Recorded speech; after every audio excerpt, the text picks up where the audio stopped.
The written test has literally thousands of questions, and we designed it from 1940 until 1999 or so. And basically, you can get written test questions on what is a folded French fell. Now, how many seamstresses are in the room? Not many.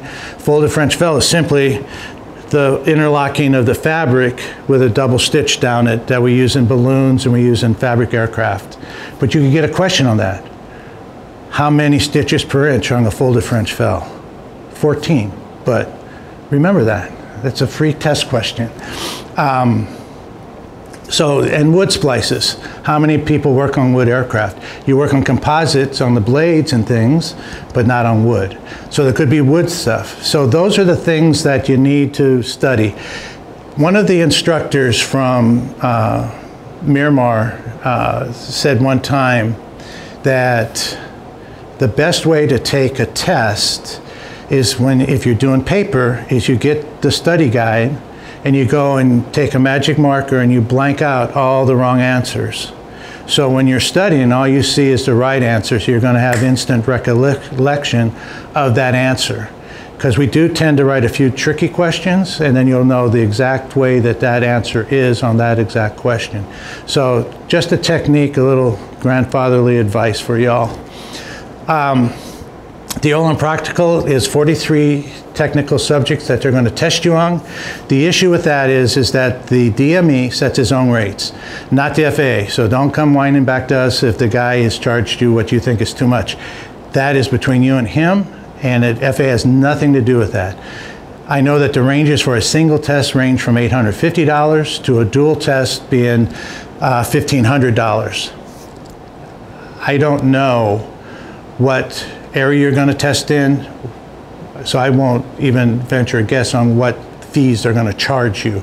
Some of them give you free retest. If you fail, they'll give you 2 free retests. Not all of them will do that.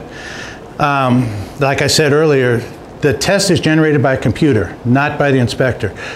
He used to be able to say, if a Marine came in with helicopter experience, he was an H-46 crew chief like me, he could go in and he could say, okay, I'm going to give you turbine and helicopter questions, and he can select them.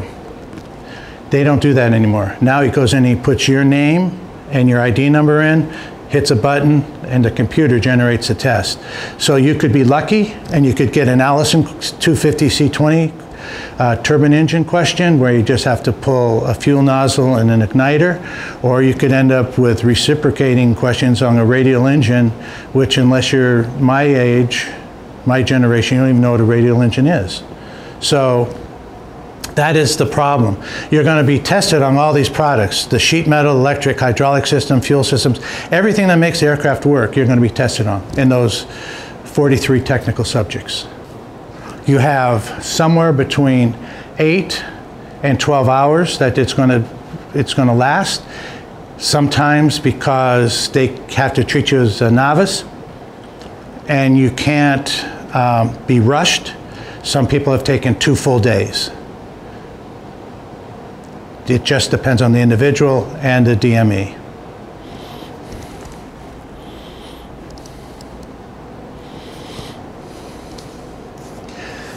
So this is what I was talking about before. When you get your A&P license, you can work on anything from the 787, you can work on a Stearman biplane, any type of aircraft.